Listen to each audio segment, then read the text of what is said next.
So we're at the Oklahoma Cowboy Hall of Fame, and Kurt Russell's getting indoctrinated there today. And we may not make it inside. There are so many people here to see this guy. So there we go. My daughter's in there with my grandson. Yep. So I'm going to do a video here. It's kind of an adjunct to videos that I've done many times about timing C-sections, because there's a lot of confusion. I continually get questions on this.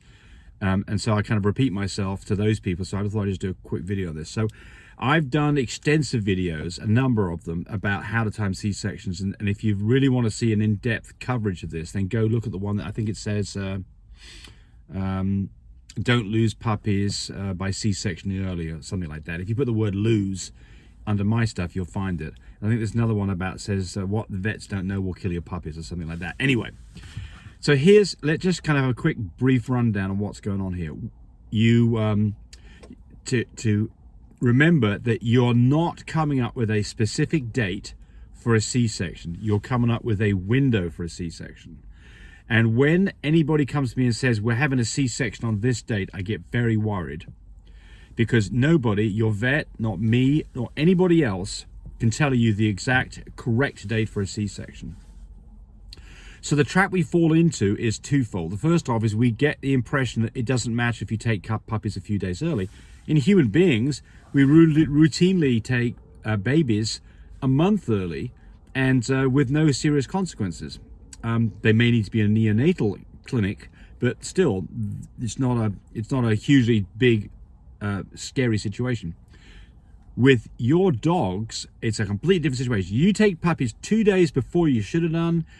Then what happens is there's a surfactant that has to develop in their lungs that lets them do the transition from being in the mum's uterine sac, enveloped with amniotic fluid, and having all that in their lungs. Because remember, they're collected through an umbilical cord on their tummy, and that's how they get blood, nutrients, and oxygen supply. They're not doing anything with their lungs at all. Their lungs are full of fluid. So when puppies are born, the first thing is the fluid has to come out of their lungs. That's why you hold them upside down and shake them around, get the fluid out, pat them on the back, suction their noses out, and hopefully they start breathing. Sometimes it can take 3, 4, 5, 10 minutes before they breathe. It's kind of scary. But those puppies, even if they're born early, they appear to be okay. And here comes the problem. About 48 to 72 hours later, you start having breathing problems in puppies. And why it doesn't happen immediately, I can't give you an answer, but it does happen. So the sure sign that you've messed up is you've got puppies that have slick faces. They're leathery faces. They've got this area right here where there's no fur, no hairs. They've got little bulging eyes. That is a premature baby, and that is one that almost always will have problems. And if you get into that situation at that point, you need to... I've got a phone call going here. She's going to step out, I guess. You need to be prepared. Don't wait till you start having problems. If you get into that situation, what you need is, you need an incubator, you need an oxygen concentrator, you need feeding tubes, you need goat's milk. And those are the things that can save those puppies. Without it, you're very likely to get into big problems. But I can promise you that I run into this situation a lot where somebody's gone and the vet says, we're going to schedule a C-section on Friday. And you know, I start looking at dates and I'm like, that doesn't sound right to me at all. In fact, that's a scary day. And then the response I'll get back is, well, he won't be open Saturday or Sunday. It's got nothing to do with the results, folks. It's you've got to have a backup plan. So the backup plan could be an emergency clinic, and I understand that those are expensive. And I also know that emergency clinics is probably not the best place to go, because you've got the most junior person doing this thing at 11 o'clock at night on a Saturday. You're not got the most experienced guy doing the operation. So I don't like emergency clinics, but sometimes that's what you're left with. But you can avoid that by knowing what the heck's going on. So the next thing is how do you know you're in the right place? Well, it's a combination of a number of factors. The first one is look at the date that the dog was at a progesterone level of 15 on an IDEX, and then roll forward 61 days, and that is the approximate due date. It's going to be close. If you got your AI correct, it will be, Scott, if you did your AI correct, then it will be, for a vaginal AI, it would be 61 days. For a surgical AI, which is done a day later, it would be 60 days. How do you know that you got it right? The dog's full of puppies. That's the clue that you got it right. You know, if you're a few days out and a dog doesn't have very many puppies on board, doesn't look very fat at all, then you've got an impending problem, because the reason that you don't have a full load of puppies is because you got the AI date wrong. Probably, not guaranteed, but most likely. So the problem here is that due date has got nothing to do with when you did the AI. The AI does not predict the due date. What predicts the due date is the point where basically 63 days from ovulation, or 2 days later for the eggs to be ready to be bred, which is normally day 60, is now 61 days from that, 2 days later. But if you got it wrong, what's the result? Well, first off, let's say you AI'd early. It makes the date of whelp look like it's later on than it should be, and it results in small puppies. Or if you AI'd late, it looks the puppies will come early, and again you'll have a small litter. So that's where you really get into this messy situation, is where you've got a small litter of puppies, 1 or 2 puppies, especially singletons, because it means you AI'd incorrectly, which means you're going to predict the C-section date wrong. And those puppies tend to go long anyway, because they don't have the correct progesterone signals to start inducing things like the surfactant so they can successfully breathe when they come out. So those can go 4 or 5 days long. I've seen them go that long, because a combination of they don't have the right progesterone signals to invoke the C-section, and you AI'd incorrectly. So just be very, very careful on small litters. That's where you really get in trouble. And now I can tell you this, it's fine to schedule a C-section date as long as it's movable. So you need to pay attention to what's going on. So the next thing is what are the signs that a dog is going to come in is correct? Well, first off, if the dog's nice and pregnant, nice and fat, lots of puppies, you're probably AI'd right. You can probably fairly reliably go off your AI date, 61 days if it's a vaginal, 60 if it's a surgical, and get within the right region, probably be pretty safe. The next thing is you go look at the video, but just in short, here are the things you're looking for. A dog that is not eating food. We typically have puppies in 24 hours. What we do is this. We put 1 or 2 morsels in a bowl in the morning and see if she eats it. If she eats that, then we'll give her a full portion of food and let her go on with it. But we can come back 4, 5, 6 hours later and still see those couple of morsels of food in there. We know that she's not eating food.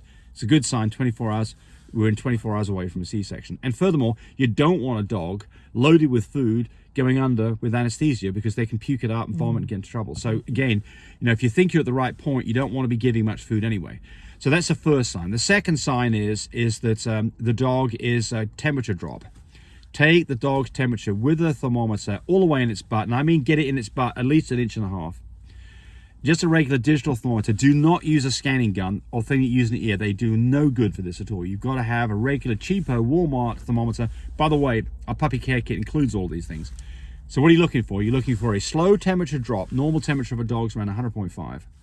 And you will see this temperature drop. And when it gets less than 99, when I mean less than 99, 99.0, then when you're at 98.9, bingo, you can expect puppies in 24 hours.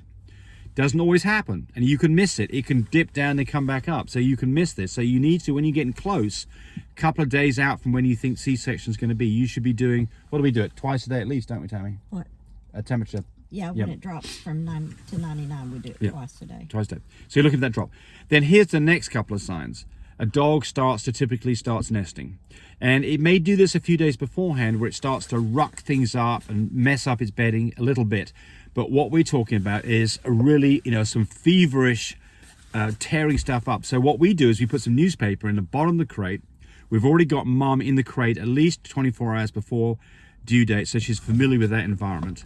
And you can hear that newspaper being sliced up, and you can go away for a few hours and come back and see that newspaper has been sliced up. You know what she's been doing. She's been nesting. So what we're looking for is a change in behavior, a significant change in behavior where she's really nesting like crazy, which she doesn't normally do. Probably puppies within 12 hours. And then if she starts to do some continuous and heavy panting, that's normally the beginning stages of labor. You can expect puppies in the next 1 hour to 6 hours after that. And when I say panting, I mean she may do that. She's looking off in the distance because she's feeling contraction. Yes, there's another good sign. So a dog that is panting, then it stops panting and looks around about its back end. That's probably a contraction. And you will know when you see contractions. It's not just a gradual movement of the stomach, which is just heavy breathing. It is a tensing up of the tummy muscles that lasts for 15 to 30 seconds, and that is a contraction.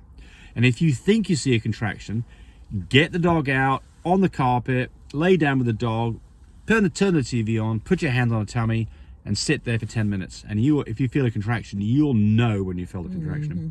What do you do when you feel a contraction, Tammy? Oh, you call your vet up and say, I am on my way. Yes, and you meet me there. Yes, that's the time to get to the vet. But you've already had that conversation with your vet.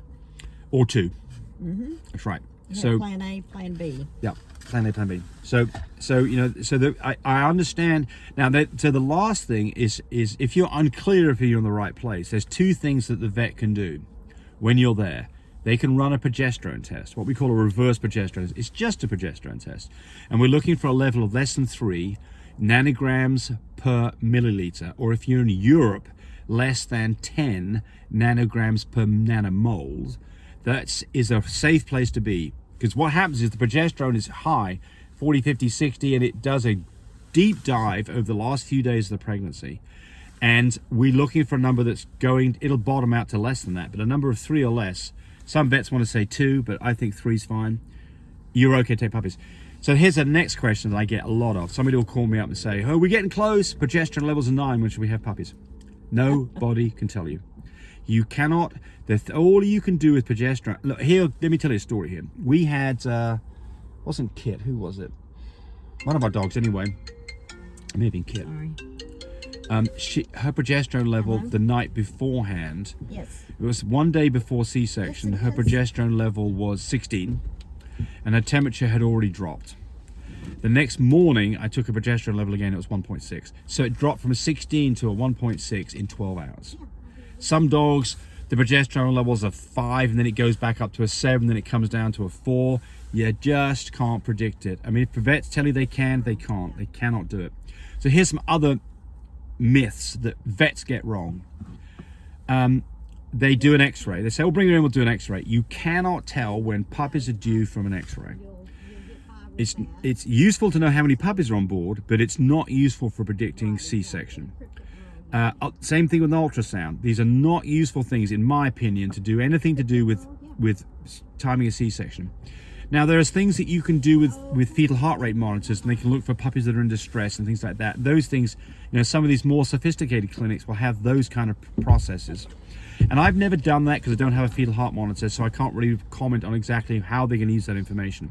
But somebody who's doing that stuff probably knows what they're doing. But I can promise you that vets are wonderful. Dogs get in trouble, they need to go to the vet, they diagnose things, but they typically don't do a lot of this breeding. And so consequently, they just are not as familiar as they could be with this process and don't realize the repercussions of taking puppies early. And it happens way too much, folks, and it's just horrible when it happens because you have got a battle on your hands to get these puppies over the next 4 or 5 days where you get them back when they can survive, and without that they're in trouble. I've rattled on for 14 minutes. You can see how long this is a pretty, it's a really important topic here. If you're going to have a C-section, well, here's the next thing. Should you have a C-section? If you've got a French Bulldog, you bet you should have a C-section. I mean, when could you get away without having a C-section? Anytime you decide to do a natural birth on a Frenchie or a Bulldog, you're running a risk. And the reason is you've got dogs that have big heads and small hips. And that's just not worth it. Yeah. So if you decide that you are mistakenly going to go ahead and do a natural, then here's the things that you should do. Number 1, it needs to be a big girl that was bred to a small boy. So in the Frenchie world, the breed standard is 27. You've got a 35-pound dog that was bred to a 20-pound stud. You've got a good chance that might be okay. You need to do an x-ray a couple of days before whelp's going to happen, so you can see, number 1, how many puppies in there, so you can count them as they're coming out, so you know when you're done, and that you don't have 1 or more big puppies in there. Because you remember, you've got a big girl bred to a small boy. The hereditary mix makes up that you could have some big puppies in there, and that is the problem. So you need to know physically how many puppies, and that they physically aren't really big puppies to be able to have a shot at this. And then finally, you need to have a vet on standby, so if you get into trouble, you've got a place to go to get an emergency C-section done. And there's some things that you should have on hand. And I'm not going to go into this in any great detail, but one of the things that you won't have on hand if you're going to do this yourself is oxytocin. You need to get that. It's a shot that you give that starts milk letdown, and you use it at the back end of the whelp, and it helps with contractions and cleaning the dog out and getting any remaining placentas out of the dog. And it generally helps with the whole birthing process. But you've got to be careful how you use it. You don't use very much. You can do it yourself, but you need to know what you're doing, and you can probably go get that from your vet. Tammy's busy on stuff here, so she's not chiming in, but I don't know if she's listening to this conversation or not. Anything else I missed, Tammy, or you not listening to me? I've been listening to a little bit of it. Was it good? Yeah. Oh, you liar. Okay. But yeah, seriously though, folks, you know, I get so many calls and I get so many people who are heartbroken because they've got in trouble, and they come back to us and get incubators and oxygen machines to try to battle a problem they shouldn't have had in the first place. Should you have an oxygen machine and an incubator? Yeah, if you can do much of this, absolutely. I mean, the first thing to go get is probably an incubator, because they're not that expensive and they're so useful. And if you're going to do much of this, there's going to be a time when you're going to have a puppy that's in trouble. And the difference between that puppy making it and not making it is definitely an oxygen concentrator. It doesn't mean it'll save the puppy, but it probably means without it, you probably won't save the puppy. And I'll give you an example. Last time we used an oxygen concentrator was a litter of 10 fluffies. We had 3 or 4 in there that were sub 5 ounce puppies. The rest of them were like 9-10 ounces. And those little bitty ones went into an incubator with oxygen for the next 3 or 4 days until we got them up to 8 ounces, and then they went back with mum with the rest of the puppies, and it was all fine. But without that, probably wouldn't have been. It was work, but without it, we probably would have made it. And then there's other things that you should have too: goat's milk on hand, human baby bottles with a 0 to 3 month old silicone nipple, and a feeding tube. If you got a puppy that won't nurse, the only way you're going to get that puppy nourished is with a feeding tube. And it sounds scary, but it's easy to do. But the problem is, when you need a feeding tube, you need it now. And I promise you, you're going to need that Saturday afternoon when the vet's office is closed. And lots of the vets won't even have a feeding tube anyway. They're not expensive. We do sell those things on our website, mybritishsupply.com. But this is not about me trying to sell you product. This is about me trying to stop you from screwing up. So pay attention to this, because it's really important. And I just get so many calls on this. And it's just frustrating to see these, you know, beautiful little puppies not making it because people didn't do their due diligence. So it just makes me sick to my stomach when I see it. Yeah, it's just really sad because you know, and they're not even my puppies. Right, they're not our puppies. We just don't make these mistakes. I mean, we have made these mistakes. We have made these mistakes. We've learned by them too. Absolutely. That's why James put these videos That's together. Right. But you know, I see these, and the vet doesn't say anything. You know, they have the puppies, and here these puppies. They show me pictures of their puppies. So we had a wonderful litter of puppies. It's like, guys, you got problems coming on down the road because you've got slick-faced puppies. Well, the vet said they were fine. Vet was wrong. The vet didn't know what they were doing in this case. And again, I don't want to bash vets because look, you're having a C-section. You're not doing it yourself. The vet's doing it, and I mean, they're, you know, this is not beating vets up. This is just you get involved with the process, so you understand that you ask the right questions, so you don't fall into the 10% of people, and it's a big number when it's 10%, that really run into problems with this. And if you run into problems with this, you could lose an entire litter of this. So there we go. Thanks for watching, everybody. Bye. Hey, thanks for watching the video. I really appreciate people who subscribe to me. It helps me, encourage me to do more of these videos. But do remember, disclaimer here, I am not a vet. I'm not a licensed medical professional. I'm purely a person who's been breeding dogs for the last couple of decades. Any information that you got from this video, use at your own risk. There's nothing implied here, and certainly this should not be used as a substitute for advice from your veterinarian or your medical professional. I hope you enjoyed the video. Come back for more of them. Bye.